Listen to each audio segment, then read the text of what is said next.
Definitely, everyone wants to make money. I mean, a lawyer, a doctor, an engineer, everyone wants to make money. And I know that this video definitely will interest you, and that is why you have clicked. So thank you so much for joining me. Thank you for tuning in. Please do want to subscribe, like this video, share with other people. So my name is Mary, and I'm a practicing lawyer in Nigeria. So how did I do it? How did I made it happen to get my first million in my second year of practice?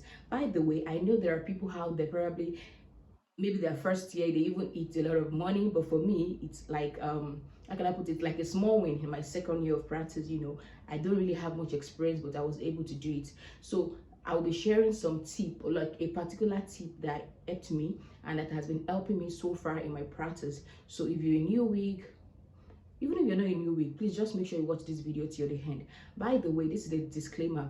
This video is not to put pressure on anyone. I will never do that. Okay, so if you're a new week and you're trying to check what is the fastest way to make this money, this video is not for you.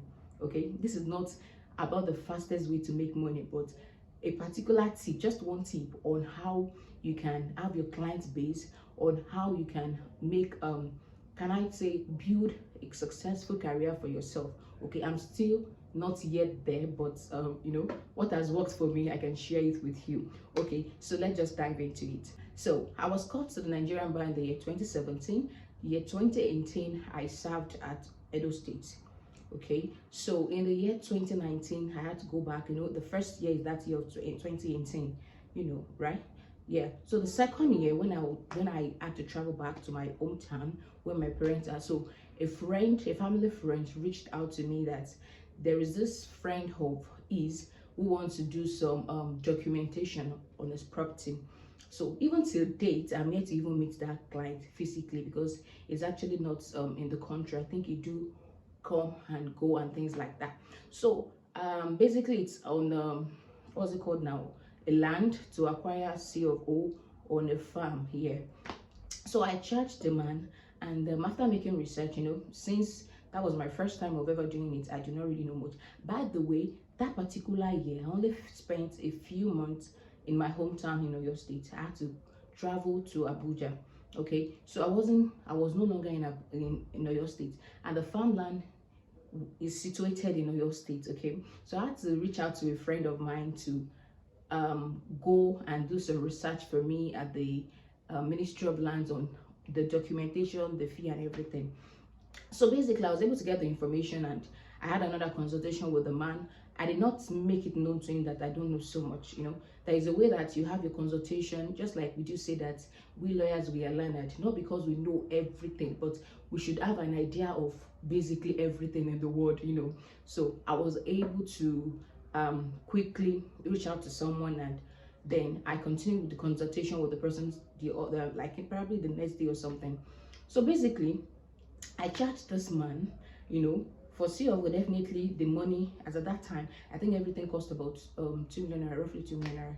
So I made the man to understand that that is the fee, but I made him, this is the tip, I made him to make a commitment.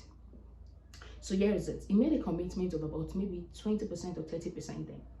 And since that period he made that commitment, he did not reach out for another 6 or 8 months thereabout.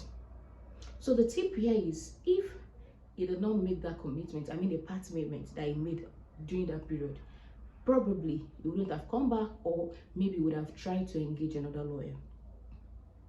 So, but because he made that part payment, he had no choice, let me put it that way, than to just come back to, oh, I have some money somewhere, I've started this thing somewhere, let me go back and make more payments and complete it. This tip also worked for a friend of mine. Like, I met him in Lagos and made him to understand that somebody consulted him in his office about a decision of marriage, and the person just made a little payment of about 30,000 naira. That is way back as 8 years ago. So he made that part payment, and the man never showed up.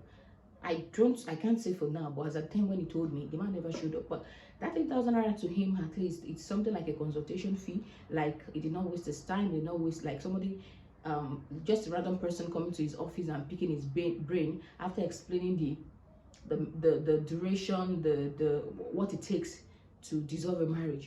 So that money to him is like a consultation fee. However, it is possible for that client to just reach out to him again because there is a commitment he has made.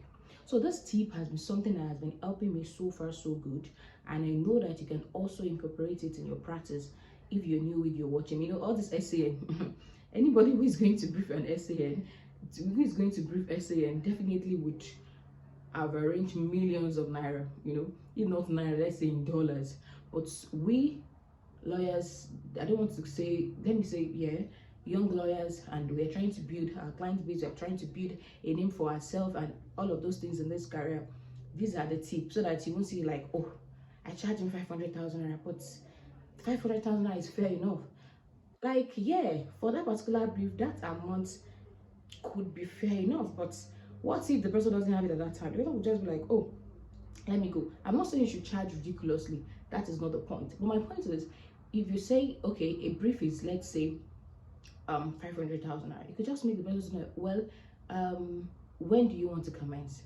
If the person is saying, oh, this, that, you'll be like, okay, no problem. But you can just make a little commitment. I can start working on it. You know, the little commitment of 500,000, it could even be as little as 50,000 naira. There is no law that says you must collect your fee once, and there is no law that says you cannot collect as little as that. The important thing is you should not undercharge. Okay, so that's as little as that 50,000 naira could make that person to come back. 50,000 naira from 500,000, just like 10%, could make that client to come back to you. But eventually the client did not come back. You have not wasted your time, you have not wasted your brain, your effort, and all of those things.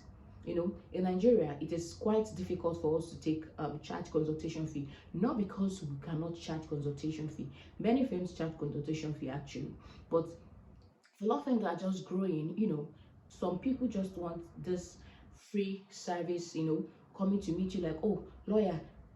I don't know if you have experienced such before, that someone will just randomly call and be like, oh, this is what is happening to me. What do you think I can do?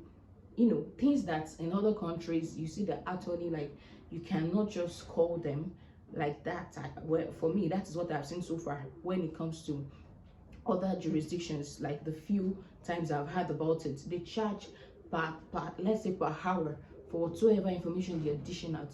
Well, in the situation whereby it's not really possible. Imagine someone, for example, a dissolution of a woman who is tired of her home and coming to my firm to say, oh, she wants to dissolve her marriage.